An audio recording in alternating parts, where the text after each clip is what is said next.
cidade. E alguns dias depois, disse Paulo a Barnabé: tornemos a visitar nossos irmãos por todas as cidades em que já anunciamos a palavra do Senhor, para ver como estão. Então o apóstolo Paulo, depois de ter ido para Antioquia, passado por Panfilha, Psídia, aquelas cidades ali, essa tinha sido a primeira viagem dele, né? A primeira viagem missionária.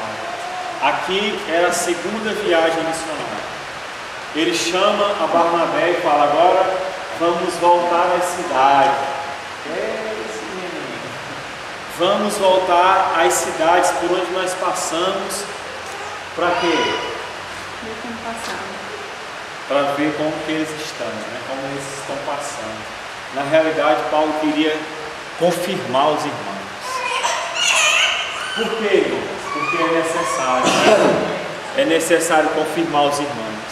É necessário que você ganhe alguém e depois você esteja confirmando aquela pessoa. Se você tem uma criança recém-nascida, você tem que confirmar ela todo dia em vida, entende? Juliana, Gênesis que está aqui, todo dia tem que alimentar, tem que ver como está, tem que dar banho, e aquela rotina todo santo dia. Enquanto ela não estiver se autocuidando, tem que confirmar a vida, né? Leva no médico, dá remédio, faz isso e aquilo. Assim também é um crente quando se converte. Ele tem que ser confirmado todo dia. Se ele não for confirmado todo dia, basta uma chuva para ele não estar na comunhão. Basta qualquer outra coisa para ele ser relevante. Mas, irmãos, todos nós precisamos ser confirmados. Eu preciso ser confirmado a cada dia. Os irmãos têm que me confirmar todo dia. Todos os dias, os irmãos têm que me ajudar. Os irmãos têm que orar por mim. Os irmãos têm que trazer uma palavra para mim. A Bíblia diz que Jesus, ele, num momento lá, ele foi e lavou os pés dos discípulos, né? Aquilo ali era um ato simbólico de lavar um ao outro. Jesus disse que ele era a água da vida. E como água é a palavra de Deus, a água é a palavra de Deus, naquele momento ele estava lavando os pés, porque estavam sujos da poeira do dia a dia, né, da sujeira, dos excrementos lá dos camelos, dos cavalos, do jumento, né, das ovelhas e tal. E os discípulos chegaram um dia e era costume eles se lavarem, né? Então Jesus foi quem lavou, isso simbolizando que quando eu abro a Bíblia, quando eu abro a palavra de Deus e falo uma palavra de Deus para um irmão, eu estou lavando esse irmão das impurezas do mundo, da sujeira do diabo, das coisas dessa vida, das dúvidas, né, das incredulidades. Muitas vezes o diabo lança, muitas vezes não, sempre, o diabo está lançando setas, ele não desiste jamais. Jamais o diabo desiste de lançar setas inflamadas, malignas, contra a igreja do Senhor. Aquilo ali vai impregnando no espírito, na alma da pessoa, na mente. São sujeiras do diabo, sujeiras do mundo. Aí é necessário que chegue um irmão e venha com a palavra de Deus. Olha, a palavra de Deus está dizendo assim, a palavra de Deus diz isso, a palavra de Deus diz para nós perseverarmos, para nós confiar, para nós crermos, continuar, para não retroceder. Isso é como se nós estivéssemos lavando os pés uns dos outros, só que lavando a alma e o espírito pela palavra. Precisamos ser confirmados e precisamos confirmar todo dia. Nunca vai parar de ser assim. Sempre você vai precisar de uma palavra, sempre eu vou precisar de uma palavra, de uma oração, né, de um consolo. Imagina se não tiver isso. Você só um casal lá na sua casa, durante o Vino Vadim, vem lá de Santo Antônio. Imagina que fosse só eles dois lá. Não, nós estamos aqui em Santo Antônio, tá, um dia que der nós vamos. Não, eles vêm todo domingo, toda quarta, quando tem alguma convocação extra, estão sempre aí de prontidão. Isso, bem aí, né? Isso serve para que eles sejam confirmados e a presença deles está confirmando aqueles que estão na liderança da igreja. Porque só o fato da presença deles estar aqui já é uma grande ajuda para o pregador. Né? É o tal de compromisso. É o compromisso que você tem com Deus e com a igreja, né? Me veio na memória aqui agora um negócio assim, sobre um discipulado.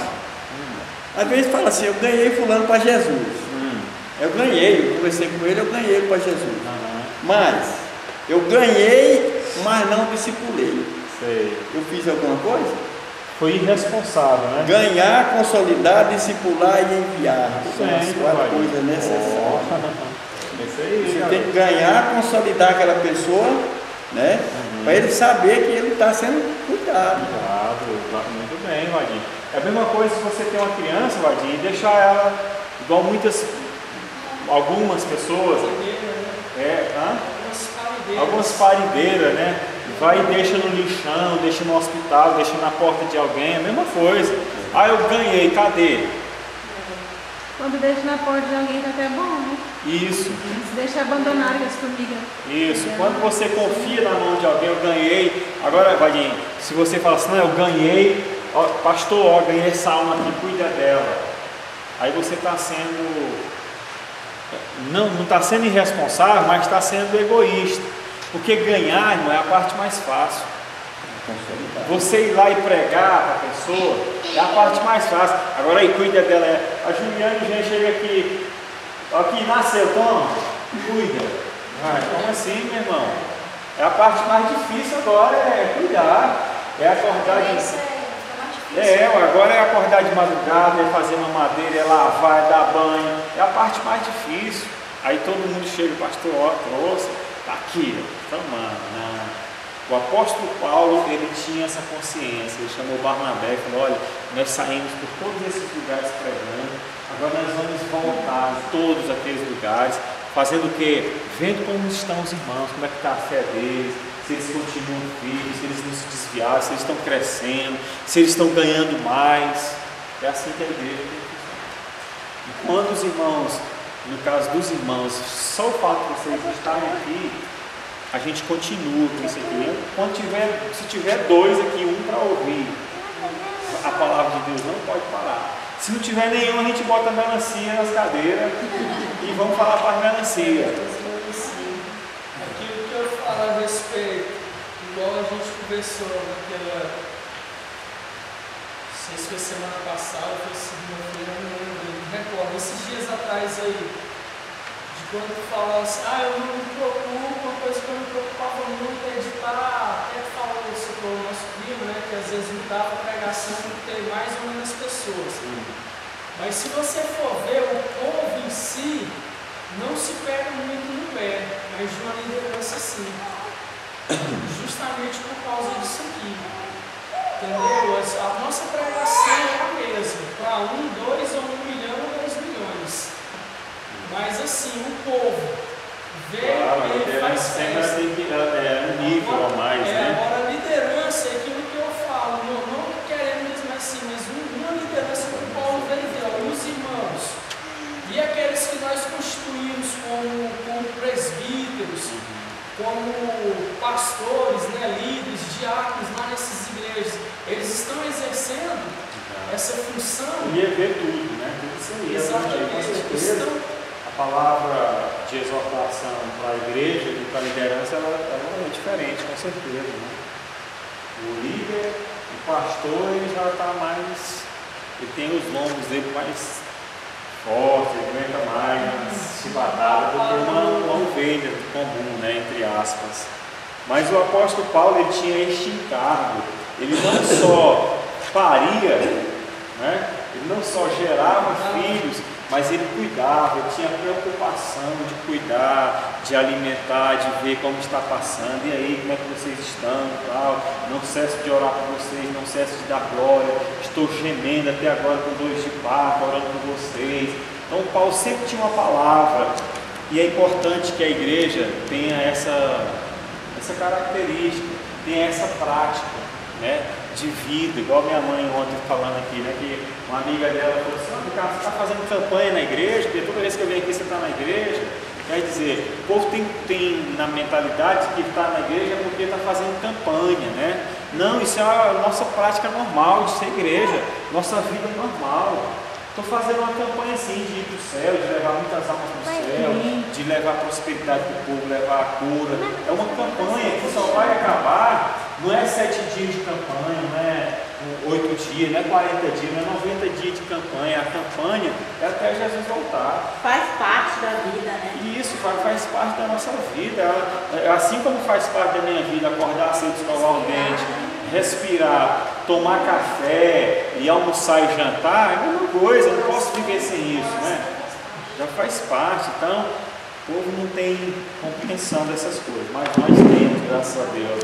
E nós vivemos nessa prática, mais uma coisa na igreja, não é mais uma coisa não, é a vida normal da igreja. Nós não podemos sobreviver sem a palavra de Deus, nós não podemos sobreviver sem a comunhão, não podemos sobreviver sem a oração, não podemos. O apóstolo Paulo chamou Barnabé e falou: Barnabé, agora vamos voltar para a cidade. Olha a estratégia dele, vamos ver como estão os irmãos, como é que está a igreja, se a igreja está progredindo, se está crescendo. Irmãos, nós temos que ter esse pensamento. E uma forma boa, estratégica dessas coisas são as células, né?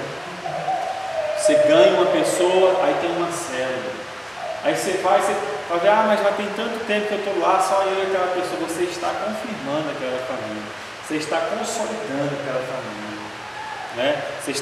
Talvez aquela família vai ser o canal de Deus para ganhar muitas outras. A lógica é que seja assim, né? Que os filhos gerem filhos. As pessoas, quando elas são acompanhadas por alguém, elas têm mais força, né? Tem. Eu vejo na vida da Ieda. A Ieda era assim, ela vinha na igreja um mês, no outro ela vinha, Marcelo, ela visitava 2, 3 vezes no mês, passava um mês sem ir. Agora não, agora ela está assim, o dia que a Josi não vai lá, a Josi passa lá, às vezes está só ela, fala: Ieda, vamos lá para a Irmã Maria, ela, na hora, ela pega os meninos dela e vai, e o marido fica em casa, ela não está nem aí, sabe? Ela conversa com ele lá e vai, então ela assim, tem ânimo, né? Isso. Tem mais ânimo. Por quê? Porque está sendo acompanhada, né? A pessoa foi lá e fica confirmando. Eu me lembrei, ontem eu estava assistindo o National Geographic, que fala sobre animais, tipo a Discovery. Aí estava falando sobre os leões, né? Os leões indo atrás das suas presas, aí estava lá atrás dos búfalos. Aí eles ficam de longe observando e tal. Aí o narrador falando, né? Ele está procurando naquele meio, parece que é 4 tipos, deixa eu ver aqui, 4 qualidades de animal. O primeiro que ele citou é os doentes, os fracos, debilitados, os mais jovens e, por último, os que estão só. São as 4 presas principais dele: os doentes, os fracos, os jovens e os solitários. E até a Adriana falou assim: tá vendo? Eu falei: pois é, você vê como é que são as coisas, né? Assim é o diabo. E a Bíblia, Jesus disse que o diabo vive ao nosso derredor, bramando como um leão, procurando quem que eu vou tragar. E quem que ele está procurando? Os débeis na fé, os fracos na fé, os doentes espiritualmente. Os doentes, quem são esses? As pessoas que não se alimentam, os fracos. Os infantis na fé, que não se alimentam, tudo vai levar para a palavra, que não se alimentam da palavra. E por último, aqueles que estão sozinhos, aqueles que não estão em comunhão, estão isolados, estão lá na hora dessa chuva, por exemplo, né, apertando seu controle, fazendo seus afazeres, sua comidinha, não sei o que mais. É bom demais isso, mas irmãos, estão isolados. Esses é o que o leão está assim, espreitando, procurando uma oportunidade. Esses são os mais fáceis de serem pegos. Por isso que eles estão protegidos quando eles estão em bandos. E é interessante que os mais fracos, eles botam no meio deles, os mais fortes, e mais velhos ficam sempre, os mais experientes ficam sempre na proteção quando vem os inimigos. É igual o barco, né? Do filme que a gente assistiu. piratas que iam atacar, falou assim, esses não, esses estão em rebanho. Isso, nós assistimos um filme esses dias, que o cara era uma transportadora, né, de navio, transportadora. Aí eles procurando quem que eles iriam atacar. Aí eu falei, vamos lá, não, aquele lá não, eles estão de bando. Onde ele falou rebanho. Então é um rebanho, né? Estão de bando, né? Estão de muitos, né? Ah lá, tem um lá que está vindo sozinho, é ele. Tudo tem um princípio espiritual. Nunca ande sozinho, nunca esteja só. Para que você não seja uma prisão. Até para fazer um jejum não é bom fazer só. Não. Sempre é bom. Achei interessante um dia, até foi até a irmã da Dina que ligou lá em casa. Aí falou assim, para mim, você quer fazer um jejum junto comigo? Por isso, falei, amém. É bom, é uma Quer boa. dizer, pedindo na É bíblico. Eu achei bonitinho, né? Gênesis, a palavra domingo. Eu falei assim, pessoal, se você está comendo, eu não estou intercedendo por você, por sua palavra. Tá. Você acha Melhor é serem dois, né? Do que ser Sempre dois. Se eu for fazer um jejum, chamar alguém. surpreender? É melhor serem dois. Tem melhor paga do serviço. Então, verso 3: E Barnabé aconselhava que tomasse consigo a João, chamado Marcos. Mas a Paulo parecia razoável que não tomasse consigo aquele que desde a Panfilha se tinha apartado deles e não os acompanhou naquela hora. E tal contenda houve entre eles que se apartaram um do outro. Barnabé, levando consigo a Marcos, navegou para Chipre. E Paulo, tendo escolhido a Silas, partiu encomendado pelos irmãos a graça de Deus. E passou pela Cilícia e Síria, confirmando as igrejas. Interessante, né? Houve uma discussão da igreja. É como se fosse uma divisão da igreja, né? Eles teve um momento que não concordaram em determinado assunto. Paulo chamou Barnabé, vamos, e Barnabé falou assim, vamos levar então conosco João Marcos. Aí Paulo, não, ele nos abandonou. Paulo, não sei se Paulo estava magoado ou se Paulo estava sendo prudente, né? Para que não acontecesse de novo, se ele estava sendo zeloso com o evangelho. Não, tem que ser de dois, aí que ele abandona de novo. Não sei, a Bíblia não dá esse parecer, né? Ou se ele ficou magoado com a situação. A questão é, a discussão foi tão grande que eles se apartaram. Paulo e Barnabé só andavam juntos, né? Para todo lugar estavam indo juntos. Não, tal, não vamos levar, não vamos, não, tal. Então tá bom, eu vou. Barnabé chamou João Marcos, então eu vou com ele. Aí fundou-se o ministério. Barnabé e João Marcos. No final, se resolveu quando Paulo escreve para Timóteo, né? Vai falar, ó, traga, manda o João Marcos vir, porque ele me é muito útil. Exatamente. Aí Paulo vai e fala assim, então eu vou chamar Silas. Então o ministério de Barnabé e João Marcos, Paulo e Silas, dois ministérios. Multiplicou-se, ao invés de ter se dividido, se você pode ter duas óticas, ou você vai dividir a igreja. Não dividiu, ela se multiplicou, né? Foi lá Barnabé e João Marcos e Paulo e Silas.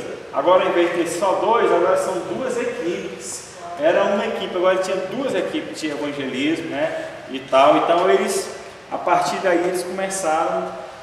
E olha que foi uma discussão aqui de tamanha que eles acabaram se multiplicando, né? Se dividindo. E passou pela Síria e Cilícia, confirmando as igrejas. Então, quer dizer, o propósito foi alcançado. Eles foram confirmar as igrejas. Capítulo 16, né? E chegou a Derbe e Listra, e eis que estava ali um certo discípulo, por nome Timóteo, filho de uma judia, que era crente, mas de pai grego, do qual davam bom testemunho os irmãos que estavam em Listra e Icônio. Paulo quis que esse fosse com ele, e tomando-o circuncidou, por causa dos judeus que estavam naqueles lugares, porque todos sabiam que seu pai era grego. Achei interessante isso aqui, porque quando eles chegaram nessa cidade, qual que é? Derbe, né? Lá ele encontrou Timóteo. Isso. Lá ele encontrou Timóteo, que a mãe era judia, mas o pai era grego.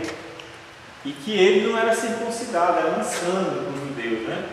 Então ele tinha que se circuncidar. Paulo circuncidou ele, não porque era necessária a circuncisão, mas para não ser motivo de escândalo, para que ele pudesse entrar livremente na sinagoga dos judeus e poder pregar a palavra sem nenhum empecilho. Isso aí eu vejo mais também quando Paulo fala que se fez de tudo um pouco, né? Se fez de lei, né? De lei, para os que tinham lei, eu vejo mais dentro disso aqui. Já que vocês têm a lei, então vem cá, deixa eu circuncidar. Não ia fazer mal. A gente sabe que nem a circuncisão é Cristo, mas por causa deles, para a gente ganhar o máximo possível. Ali é como se fosse um passaporte para eles entrarem, né? Na sinagoga para poder pregar. A porta do evangelho ia se abrir se eles fizessem isso. Então ele optou por isso. E aqui o verso 3 fala assim: Paulo quis que este fosse com ele. Paulo quis que este fosse com ele. Imagina, eu fiquei pensando, né? Paulo quis que o Timóteo fosse com ele. O apóstolo Paulo olhou para aquele Timóteo e falou assim: você, vem comigo. Né? Você deve estar no versículo 12, né? Os irmãos que estavam em lista no encontro davam bom testemunho. Exatamente. Ele era um daqueles homens notáveis, né? Que não era qualquer pessoa. Deixa eu ver aqui, irmão, eu estou precisando de fazer uma viagem missionária e alguém quer me ajudar? Não é assim, né? Eles já tinham testemunho da igreja, né? Todo mundo já apontava para ele e falava: esse aqui você pode levar ele contigo. E aí Paulo desejou que Timóteo fosse seu discípulo. Paulo viu um potencial nele, né? Ele já era um homem de Deus, já era um discípulo que dava testemunho, e por isso Paulo é como se um jogador de futebol, os olheiros do jogo, né? Tem os olheiros que vão lá nos estádios mirins e tal, onde tem as crianças, e eles olham e falam assim: aquele ali eu quero. Escolhe só os Neymar, os caras, né? Os Isaacs, os Samuels, né? Então este Timóteo teve esse privilégio de ser escolhido. Paulo falou assim: eu quero que você vá comigo. Amém. Aleluia. Então vamos lá, verso 4. E quando iam passando pelas cidades, lhes entregavam para serem observados os decretos que haviam sido estabelecidos pelos apóstolos e anciãos em Jerusalém, de sorte que as igrejas eram confirmadas na fé e cada dia cresciam. Eu vejo que essa igreja primitiva, a característica mais forte que eu observo nela era que ela parecia uma locomotiva que não parava, parecia um motor, uma turbina de um avião que não parava. Quando está no ar, não sei se a turbina pode se desligar de vez em quando lá e tal, para ficar só planejando. Então a igreja, ela tem que funcionar assim, ela não pode parar. É o tempo inteiro. Intenso, com intensidade e sempre não para, o tempo todo em movimento. A igreja, ela não pode parar, não pode retroceder, ela não pode dar um tempo, a igreja não pode entrar de férias. Não pode esperar os irmãos. Não pode esperar, não pode, ela tem que continuar. Nós estamos numa guerra, todo mundo sabe disso, né? Todo mundo sabe que nós estamos numa guerra. Aí de repente alguns soldados resolvem: não, eu vou dar uma parada aqui, vou descansar um pouco, vou fazer o quê? Então vamos esperar o irmão se levantar para ir com a gente. Não tem como. A igreja tem que continuar. Mas aí não quer dizer que eu não posso pegar férias? Pode, mas você vai deixar sempre alguém no seu lugar, alguém vai te substituir. Eu não posso ir hoje, outro no seu lugar. A igreja, ela não pode parar. Essa questão aí de soldado em guerra, dependendo da gravidade do soldado, se ele, vamos supor, ele tomou uma baixa, ele não pode se locomover rápido. Então o líder, seja o sargento, seja quem for o líder lá do pelotão, daquele pelotão lá, ele sacrifica o cara, ele deixa lá uma ração, uma quantidade de ração, de munição, e fala: você fica aí, nós vamos deixar aqui para tanto tempo, nós vamos cumprir o nosso objetivo, depois a gente volta para te buscar. Eles não ficam lá por causa daquilo. Eles simplesmente, quem vai sabe, simplesmente assim, a guerra, está em guerra. Então assim, se a gente ficar, corre o risco de todos. Se for 50, corre o risco de 50 morrer. Então às vezes não fica. E o exemplo também aqui foi o que aconteceu com Barnabé, Paulo, Silas e João Marcos. houve um desacordo, então vamos parar com esse negócio, está dando confusão, está dando briga mesmo, vamos para casa, vamos voltar para as nossas... Não. Então vamos ter que nos adaptar a esta situação nova que nós nos encontramos. Então esta situação nossa requer isso. Vamos continuar, não vamos parar. Então é isso que a igreja fazia, estava sempre em movimento, sempre fazendo, sempre indo atrás.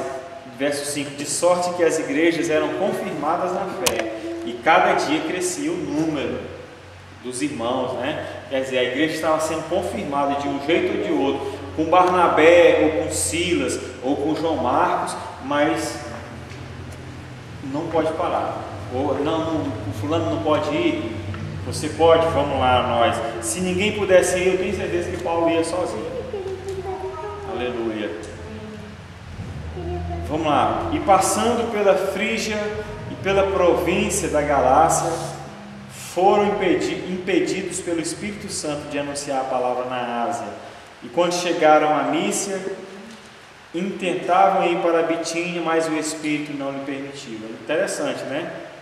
O Espírito Santo aqui não permitiu que eles fossem pregar a palavra em determinado lugar. Pode acontecer alguma vez, algum momento, que o Espírito Santo mesmo é quem vai falar não. Por qual razão? Ele sabe.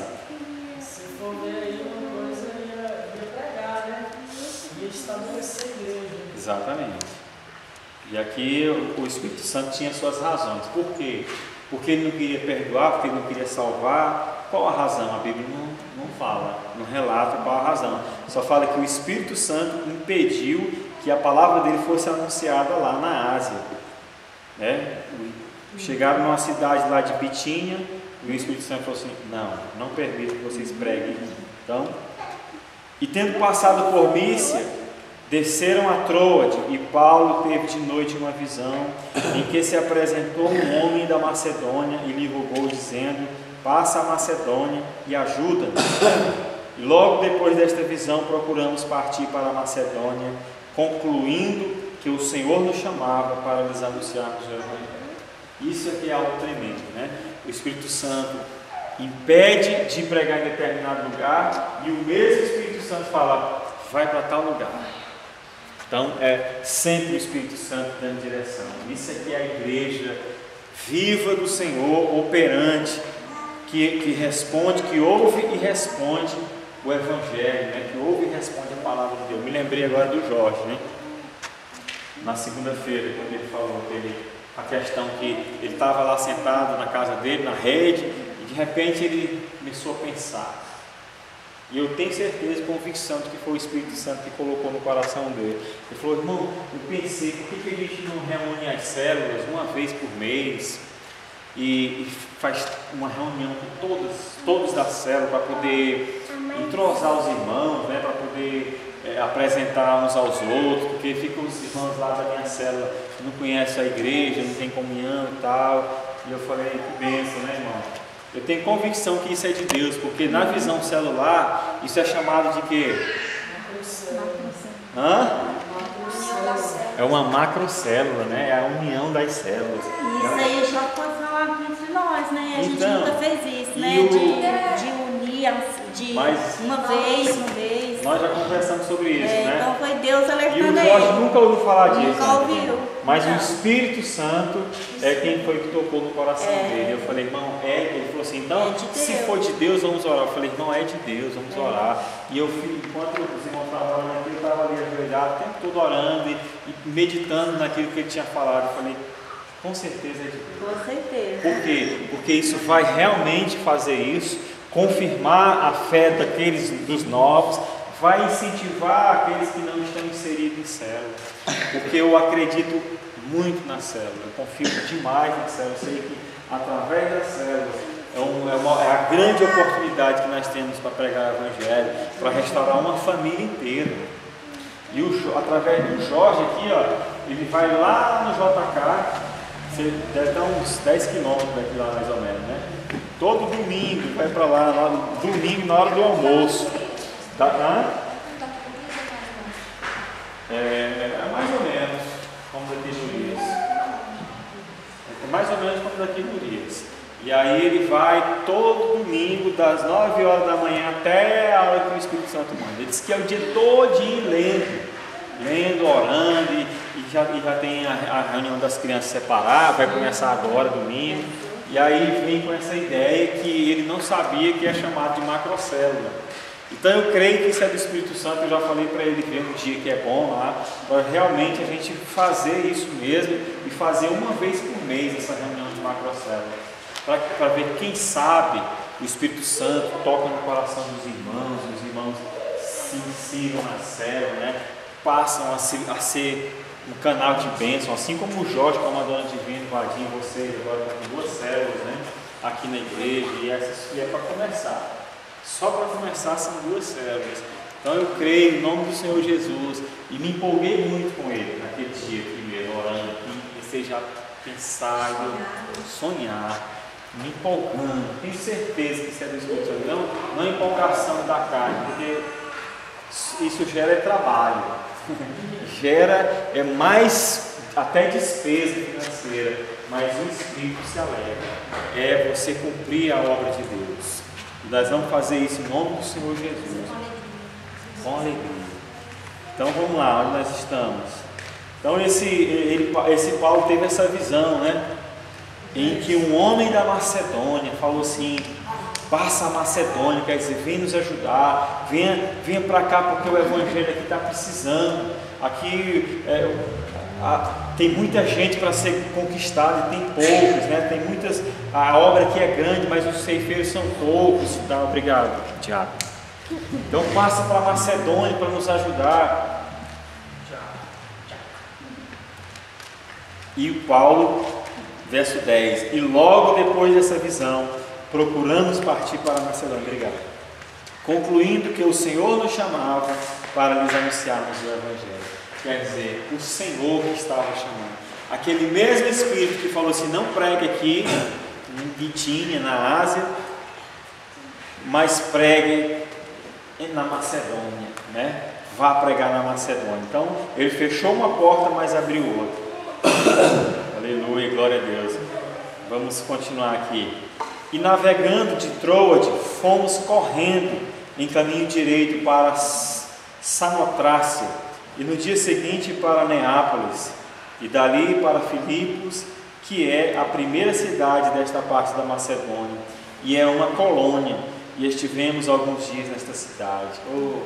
Chega o meu coração, se alegra com essas coisas, porque o Evangelho, né? O Evangelho agindo, os crentes trabalhando, os crentes operantes, né? Não parando, movimentando, fazendo, de um lugar para o outro, não para. Eles não tinham essa questão de falar: não, de novo, não, agora vamos para outra cidade. O ofício deles era esse. O ofício deles era esse. Eles não tinham essa questão: de novo, segunda-feira tem oração, terça-feira tem não sei o quê, e não sei o que mais. Uma horinha. Era a vida deles, eles respiravam isso, viviam para isso, o alimento deles era esse, como disse Jesus: meu alimento é fazer a vontade do meu Pai. Isso é maravilhoso. Eu sei que é difícil, sei que a gente vive num mundo complicado, corrido, né? As coisas da vida, os trabalhos, os afazeres, as contas. Podia não ser assim, né? Podia ser mais fácil. É prazeroso demais fazer a obra de Deus, mas correr para o outro ano não é fácil, viu, irmão? Aqui é fácil. Então, aqui no Brasil é fácil. Pois é. Esses dias aí disse que aquele pastor lá do Irã, em qualquer momento ele já pode ser enforcado. Já está preso ele, e a esposa dele está desesperada, porque lá não tem essa facilidade de pregar o Evangelho. Então aqui, mas o meu espírito se alegra só de ver essa movimentação da igreja, ver os crentes se movimentando, indo de um lado para o outro, e vai e vem, e entra e sai, como dizia a profecia, né, de Joel, que entrando pelas janelas, subindo nos telhados, subindo pelos muros e tal, um exército que não se atrapalha nas suas fileiras, que vai, que vem, que proclama. Quer dizer, é isso aqui que ele estava se referindo, deste exército chamado igreja, né, que entra, que vai anunciando, que nada detém ele, e o perigo não detém, a espada não detém. Se ele vê uma espada, ele se lança sobre ela, ele não tem medo do risco que ele vai correr, das tribulações que ele vai passar, das privações, ele não tem medo da fome, da nudez, de nada. Isso é a igreja do Senhor, viva através do Espírito Santo. Aleluia. Então vamos lá, verso 13. No dia de sábado saímos fora das portas para a beira do rio, onde se costumava fazer oração, e assentando-nos falamos às mulheres que ali se ajuntaram. Alguém podia falar assim, mas esses caras eram fanáticos, né? Era fanático. Cadê o apóstolo Paulo e o Timóteo, né? E o Silas? Não, eles estão lá na beira do rio, foram pescar, né? Foram banhar, foram fazer churrasco. Não, foram fazer orações, foram orar, e assentando-se, nós falamos às mulheres que ali se ajuntaram. Quer dizer, o objetivo deles era esse. E uma certa mulher chamada Lídia de Tiatira, que servia a Deus, nos ouvia, e o Senhor lhe abriu o coração para que estivesse atento ao que Paulo dizia. Interessante isso. Deus abriu o coração para que ela ouvisse com atenção a palavra de Deus. Jesus disse: ninguém vem a mim se o Pai não me enviar. Deus endurece o coração e Ele amolece o coração. Ele escolhe pessoas certas para certas coisas, pessoas determinadas para algumas coisas. Tem pessoas que passam a vida inteira ouvindo, e só gosta de ouvir, é bom. Nossa, palavra boa, é bom estar na igreja, tem umas palavras boas, tem umas músicas bonitas, mas vive a vida inteira só recebendo. Mas tem outras que Deus parece que tem um botãozinho dentro dela que ele faz assim, aí parece que ativa aquela pessoa, parece que ela começa a andar. Eu tenho certeza que é o Espírito Santo que faz isso. Então aqui diz que essa mulher já servia ao Senhor, e o Senhor abriu o seu coração para que estivesse atenta a que o Paulo dizia. Eu falo que ela era vendedora de púrpura. E ela era vendedora de púrpura, exatamente. Empresária. Ela era uma empresária, né? E depois que foi batizada, ela e a sua casa nos rogou, dizendo: se haver lugar que eu seja fiel ao Senhor, entrar em minha casa e ficai ali, e nos constrangiu a isso. Então logo que ela vai ser batizada. Agora é isso aí que eu ia falar, os tradicionais, né? Pessoas que falam sobre o povo. Você acabou de pegar aqui com uma pessoa, aí eu creio, então vem cá, meu filho, deixa eu te batizar. Não, você tá louco. Traz a apostila Traz primeiro. a apostila, você nem sabe se o cara tá casado. Então, pede a certidão de casamento e vê os antecedentes criminais, vai lá, pega a certidão de boas antecedentes lá na polícia, vai lá no imposto de renda, se ela está devendo, vê nas Casas Bahia se o nome dela está sujo, no Serasa. Não, então não pode batizar não. Religioso que isso aí devia ficar. Quer dizer, fechando a porta do céu, não entra nem deixa o povo entrar. Ai daqueles que não vai nem deixa os outros ir. Exatamente. E é o que mais tem aí. As pessoas não entram no reino de Deus e nem deixam aqueles que estão entrando entrar livremente. Fica botando dificuldade, não, você tem que fazer isso, tem que fazer aquilo, tem que vender a televisão, tem que vender computador, não pode mais usar batom, não pode mais usar creme debaixo do sovaco, tem que ficar com os cabelão no sovaco, né? Se Jesus voltar e tu estiver sem camisa dormindo, Se estiver de bermuda, se estiver jogando bola. Da mãe da Giovana, a mãe da Giovaninha que vai olhar, ela disse que tinha que dormir de roupa, porque senão Jesus voltar. Amém, irmãos, vamos orar. Vamos agradecer a Deus pela sua graça e bondade.